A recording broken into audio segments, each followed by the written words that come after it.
Hello बच्चों, let's read the question. The question says, for Balmer series in the spectrum of atomic hydrogen, the wave number of each line is given by mu bar equal to RH 1 upon n1 का square minus 1 upon n2 square, where RH is the constant and n1 n2 are integers. Which of the following statements is or are correct?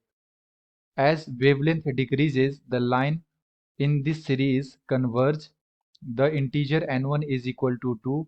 The ionization energy of hydrogen can be calculated from the wave number of this line. The line of longest wavelength corresponds to n2 equal to 3. तो यहाँ पे बच्चों हमसे पूछा जा रहा है, value दे रखा है लाइक बारहवें सीरीज के लिए है ना, म्यू बार निकालने का, and N one N two क्या है, यहाँ पे इंटीजर है, आर एच है हमारा रेडबर्ग कांस्टेंट। तो हमें बताना है किसमें से कौन सा स्टेटमेंट करेक्ट होगा। सो फर्स्ट ऑफ ऑल बात करते हैं बच्चों की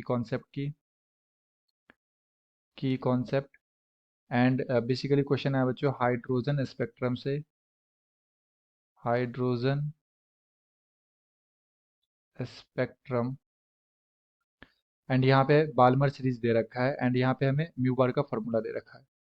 सो न्यू बार इक्वल टू होता है 1 upon lambda is equal to R H into में 1 अपॉन एन वन का square minus 1 upon N two का स्क्वायर।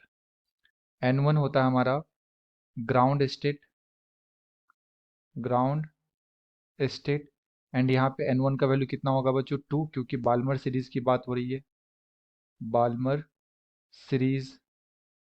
एंड एन टू होता है excited state, excited state. Like यहाँ पे एन टू का वैल्यू 3 हो सकता है, 4 हो सकता है, 5 हो सकता है एंड सो ऑन। ठीक है, तो एन वन होता है हमारा ground state and N two होता है हमारा एक्साइटेड स्टेट। तो हम लोग एक एक स्टेटमेंट पढ़ते हैं एंड देखते हैं कि कौन सा इसमें से करेक्ट होगा। सो पहला स्टेटमेंट दे रखा है, as wavelength decreases the line in this series converge. तो बेसिकली क्या होता है, वेवलेंथ एंड एनर्जी में एक रिलेशन होता है, लाइक एनर्जी इक्वल टू हम लोग क्या बोलते हैं, एच सी बाई लेमडा। ठीक है, तो हम लोग यहाँ से बोल सकते हैं energy is inversely proportional to lambda. तो अगर यहाँ पे लेमडा डिक्रीज करेगा, ठीक है, लेमडा अगर डिक्रीज करेगा तो एनर्जी क्या हो जाएगा, इंक्रीज करेगा। और एनर्जी गैप अगर इंक्रीज कर रहा है, इट मीन्स कि वो लाइन जो है बच्चों वो बहुत ही दूर से आ रहा है। ठीक है, तो अगर वो बहुत ही दूर से आएगा, ये हमारा ग्राउंड स्टेट है एन इक्वल टू 2, एंड ये हमारा एक्साइटेड स्टेट है N one equal to 2, and ये हमारा एन टू होगा। तो जब दूर से लाइन आता है तो ये अपीयर्स ऐसा होता है कि लाइन कैसा हो रहा है, कन्वर्ज कर रहा है। ठीक है, ये लाइन कैसा कर रहा है, कन्वर्ज हो रहा है। तो ये ऐसा अपीयर्स होता है क्योंकि वेवलेंथ क्या हो रहा है, डिक्रीज। तो वेवलेंथ डिक्रीज करेगा तो एनर्जी क्या बढ़ेगा, एंड अपीयर्स होगा कि लाइन कन्वर्ज कर रहा है। तो पहला स्टेटमेंट क्या है, करेक्ट है। सेकंड में दे रखा है, the integer N one is equal to 2। तो यस, बाल्मर सीरीज के लिए जो हमारा एन वन का वैल्यू होता है ये कितना होता है, 2 होता है। ठीक है, ग्राउंड स्टेट इसके लिए 2 होते हैं। तो second statement is also correct. Third में क्या दे रखा है, the ionization energy of hydrogen can be calculated from the wave number of this line. तो वेव नंबर इक्वल टू क्या हम लोगों ने देखा, wave number nu bar equal to 1 upon lambda and it is equal to R H into 1 upon N one का square minus 1 upon N two का square. तो wave number से ionisation energy calculate किया जा सकता है। तो बेसिकली आयोनाइजेशन एनर्जी क्या होता है, आयोनाइजेशन एनर्जी हम लोग क्या लिखते हैं, ठीक है, ये होता है बच्चों E infinity minus E of ground state. ठीक है, ई वन। तो दोनों का डिफरेंस होता है, तो यहाँ से वेव नंबर से कैलकुलेट नहीं होगा हमारा आयोनाइजेशन एनर्जी। सो ये स्टेटमेंट रॉन्ग हो गया, ये करेक्ट है, ये करेक्ट है।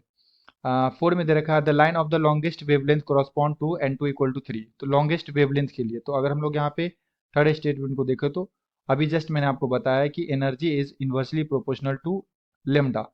तो अगर वेवलेंथ हमारा लॉन्गेस्ट होगा यानी कि energy gap should be minimum, और अगर एनर्जी गैप मिनिमम होगा तो जो ट्रांजिशन है वो फर्स्ट एक्साइटेड स्टेट से होगा। ठीक है, तो ये हमारा एन वन इक्वल टू 2 है ग्राउंड स्टेट, ये हमारा एन टू का वैल्यू है 3 यहाँ पे। तो अगर एनर्जी कम होगा यानी कि जो पहला ट्रांजिशन स्टेट कौन सा हमारा 3, तो 3 से ट्रांजिशन जब 1 पे होगा तो इसके रिस्पेक्टिवली जो लेमडा आएगा बच्चों वो क्या आएगा, सबसे बड़ा वैल्यू आएगा लेमडा का, लॉन्गेस्ट वेवलेंथ आएगा, क्योंकि energy gap should be minimum. तो ये स्टेटमेंट भी क्या है, करेक्ट है, क्योंकि यहाँ पे एन टू का वैल्यू कितना दे रखा है, 3। यस, 3। तो ये स्टेटमेंट क्या हो गया, करेक्ट हो गया। यानी कि 1, 2 and 4 statement is correct, and ये किस में दे रखा, ऑप्शन नंबर सी में। ठीक है, 1, 2 and 4। So the appropriate answer is option C. I hope you have understood it well. Best of luck, thank you.